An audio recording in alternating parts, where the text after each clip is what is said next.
My career as an automotive improvement expert began when I modified my first car. Since then, as a car enthusiast and published author, my obsession with the automobile has led me to enhance tons of vehicles, both inside and out.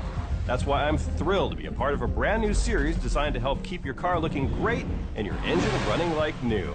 I'm Chris Duke, and welcome to eHow's Auto Center, brought to you by Mobil 1. Hey Chris, I'm going up to the mountains this weekend. What's a good checklist for driving in winter conditions?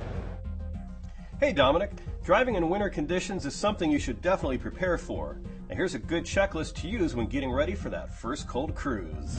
Let's start at the very front. Now when driving in winter conditions, your lights are very important. Make sure all the lights in your vehicle are in working order. Test them in order so you remember to test them all. Headlights, high beams, brake lights, turn signals, and hazard flashers. Make sure the lenses are clean so that your lights are easily visible too. If those headlights are hazy, check out our headlight restoration video. Now check your windshield wipers and wiper fluid. You should have winter-ready wipers, and if you live in an area where climates get very cold, make sure you have proper windshield wiper fluid that won't freeze in cold weather. It will tell you right on the front of the bottle what temperatures it will cover. Now put on some safety glasses and check under the hood. The first thing to look at is your oil. Cold weather starts can add stress to your engine. One way to avoid this is to use synthetic motor oil. Using synthetic oil rather than conventional motor oil can reduce stress on engine components and help keep your car starting in cold weather. Now when using synthetic motor oil, you may use the same weight of motor oil in both summer and winter months. Synthetic oil flows better, no matter what the weight, and flows well even in cold weather. Now let's check your antifreeze. Make sure it's ready to stand up to cold temperatures. I can't tell you how many times I've seen people with only water in their radiator end up with busted hoses and radiators due to freezing temperatures. Also check your hoses and belts. If they are already to the worn stage, it's a good idea to replace them before it gets very cold.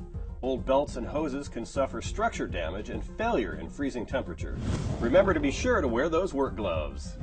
If you have a set of snow tires, remember to get them swapped out or grab your cables or chains in time for the first snowfall. It's no fun waking up to that first snowfall on the ground and not being ready to head out.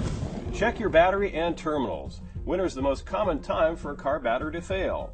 Have your battery tested to make sure it can handle a load properly and isn't creeping into old age territory. Make sure the terminals are clean and that your battery cables have an excellent connection. Check your brakes and brake fluid. Make sure everything is in excellent working condition. Stopping properly on snow and ice is very important.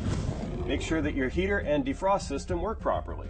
It's also a good idea to keep an ice scraper in the car just in case the car has been sitting out in the elements for a while. Something else to remember if you live in an area that sees snow and of course snow removal services. The salt they use to de-ice the roads can do damage to your vehicle if left unattended for long periods of time. So make sure you wash the salt and other chemicals they might use off regularly. Also, don't forget to check that emergency roadside kit in the trunk to make sure it's up to snuff. A first aid kit, flashlight, fire extinguisher, and hazard triangles or road flares should always be in your car. But make sure you add a windshield scraper, blanket or warm clothing, a small folding shovel, and some chemical hand warmers. You do have an emergency roadside kit in the trunk, don't you? I'm an animal lover, but that bag of kitty litter in the trunk isn't for Fluffy. Kitty litter is a great way to provide extra traction if you get stuck in the snow. Well, I hope these tips make it a little easier to get your car ready to hit the road this winter. Now while you're out, don't forget the most important tip of all when driving around in snowy or icy conditions. Drive a little bit more cautiously, and remember your Boy Scout training, always be prepared. Thanks for the question, Dominic. For eHow's Auto Center, I'm Chris Duke. Here's to helping keep your car running like new.